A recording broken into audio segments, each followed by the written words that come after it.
घर में बरकत लाने के 15 अचूक उपाय।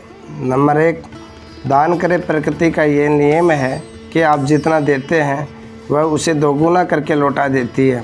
यदि आप धन और अन्न को पकड़ कर रखेंगे तो वह आपके हाथ से छूटता जाएगा। दान में सबसे बड़ा दान है अन्नदान। निम्नलिखित उपाय करने से घर में अन्न और धन के भंडार भरे रहते हैं। नंबर 2, गाय, कुत्ते, कौवे, चींटी और पक्षी के हिस्से का भोजन निकालना जरूरी है। हिंदू धर्म के अनुसार सबसे पहले गाय की रोटी बनाई जाती है और अंत में कुत्ते की। इस तरह सभी का हिस्सा रहता है। नंबर 3, अतिथि यज्ञ करें। अतिथि यज्ञ से अर्थ है मेहमानों की सेवा करना व उन्हें अन्न जल देना। अपंग महिला, विद्यार्थी, सन्यासी, चिकित्सक और धर्म के रक्षकों की सेवा सहायता करना ही अतिथि यज्ञ है। नंबर 4, अग्निहोत्र कर्म करें। हिंदू धर्म में बताए गए मात्र 5 तरह के यज्ञों में से एक है देव यज्ञ, जिसने अग्निहोत्रोक्रम भी कहा जाता है।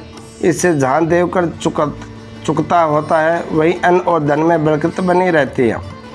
अग्निहोत्र कर्म 2 तरह से होता है। पहले यह कि हम जब भी भोजन खाएं उससे पहले उसे अग्नि को अर्पित करें। अग्नि द्वारा पकाए गए अन्न पर सबसे पहला अधिकार अग्नि का होता है। दूसरा तरीका यज्ञ की वेदी बनाकर हवन किया जाता है। नंबर 6, भोजन के नियम। भोजन की थाली को हमेशा चटाई और टेबल या पाटे पर सम्मान के साथ रखें। खाने की थाली को कभी भी एक हाथ से ना पकड़े।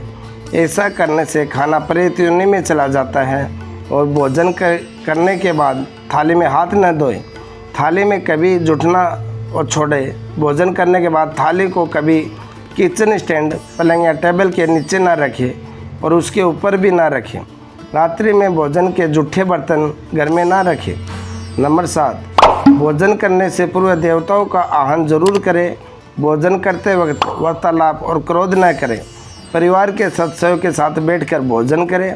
भोजन चबाते वक्त अजीब सी आवाज़ ना निकालें। रात में चावल, दही और सत्तू का सेवन करने से लक्ष्मी का निरादर होता है। अंत समृद्धि चाहने वालों को तथा जिन व्यक्तियों को आर्थिक संकट है उन्हें इनका सेवन रात के भोजन में नहीं करना चाहिए।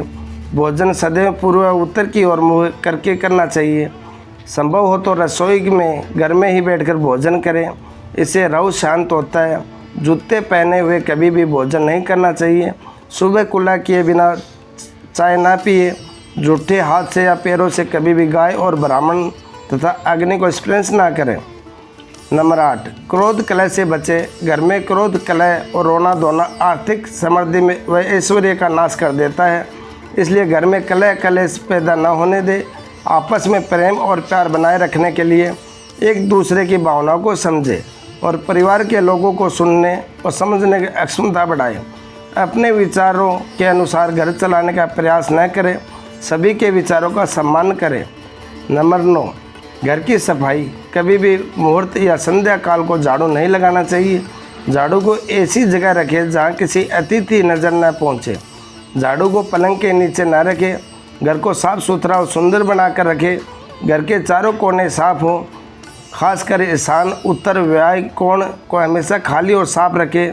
वॉशरूम को गीला रखना आर्थिक स्थिति के लिए बेहतर नहीं होता है। वॉशरूम प्रयोग करने के बाद उसे कपड़े से सुखाने का प्रयास करना चाहिए। दक्षिण और पश्चिम दिशा को खाली हल्का रखना कैरियर में स्थिरता के लिए शुभ नहीं है, इसलिए इस दिशा को खाली न रखें। घर में काला, मटमैला, जमुनी, बैंगनी रंग का इस्तेमाल बिल्कुल ना करें, चाहे वह चादर हो या पर्दे हो, फिर दीवार ही क्यों ना हो। घर में सीढ़ियों को पूर्व से पश्चिम में, उत्तर से दक्षिण की ओर ही बनाएं। कभी भी उत्तर पूर्व में सीढ़ियाँ न बनाएं। घर में फर्श, दीवार या छत पर दरार न पड़ने दें। घर ऐसा हो तो उसे तुरंत भरवा दें। घर में दरारों का होना अशुभ माना जाता है। नंबर 10, खुद को सुधारें। घर की स्त्री का सम्मान करें। दक्षिण दिशा में पैर करके ना सोए। शर्ट और पैंट की जेब फटी हो तो उसे ठीक करवाए। बटुआ रुपए की पैंट पीछे वाली जेब में ना रखें। किसी भी प्रकार का नशा ना करें। झूठे बोलते रहने से बरकत चली जाती है, इस बात का ध्यान रखें। झूठ ना बोले। दांतों को अच्छे से साफ करें, चमकदार बनाए और बार बार थूकने की आदत को बदलें। नंबर 11, घर में हर कहीं गंदगी फैलाने का कार्य न करें। नाखून और बाल बढ़ाकर न रखें। प्रतिदिन शरीर के सभी छिद्रों को 3 वक्त जल से धोए, सुबह, शाम और रात्रि में। नंबर 12, घर में पूजा घर और तिजोरी वास्तुशास्त्र के अनुसार ही बनाएं। ऐसा इसलिए क्योंकि किसी भी की कुंडली के अनुसार घर में पूजा घर रखना नुकसानदायक होता है। किसी भी देवी देवता की एक से अधिक मूर्ति या चित्र घर के अंदर, मंदिर में यानी किसी हिस्से में ना लगाए। किसी भी देवी देवताओं को 2 तस्वीरें ऐसा ना लगाए कि उनका मुंह आमने सामने हो। देवी देवताओं की तस्वीर कभी भी नेतृत्व कोण में ना लगाए, वरना कोर्ट कचहरी के मामले में फंसने की पूरी आशंका रहती है। तिजोरी में हल्दी की कुछ गांठ एक पीले वस्त्र में बांध कर रखिए। साथ ही कुछ कौड़ियाँ और चांदी, तांबे आदि के सिक्के भी रखिए। कुछ चावल पीले करके तिजोरी में रखें। तिजोरी में इत्र की शीशी, चंदन की बत्तियाँ, अगरबत्ती का पैकेट भी रख सकते हैं, जिससे उसमें सुगंध बनी रहेगी।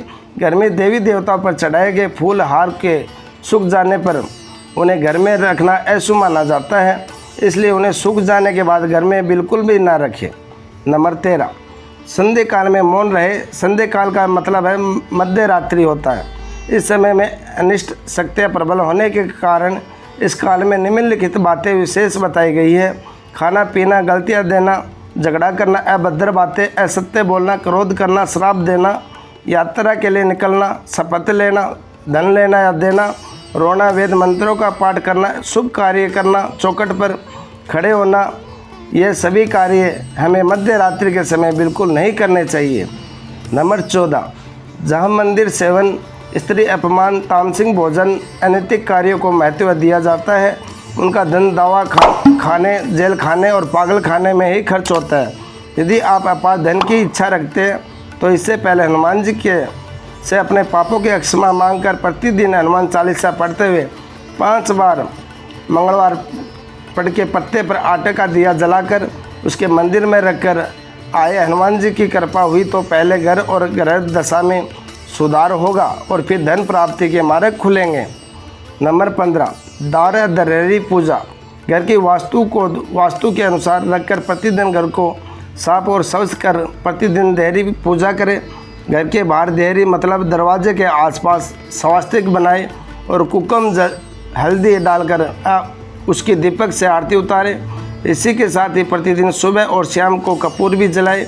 घर के वातावरण को सुगंधित बनाएं। जो नित्य देहरी की पूजा करते हैं, देहरी के आसपास मतलब घर के दरवाजे के आसपास घी के दीपक जरूर जलाएं। रोज़ ऐसी वीडियो देखने के लिए हमारे YouTube चैनल को सब्सक्राइब करें और लाइक शेयर करना न भूलें। आपका दिन शुभ हो। धन्यवाद दोस्तों।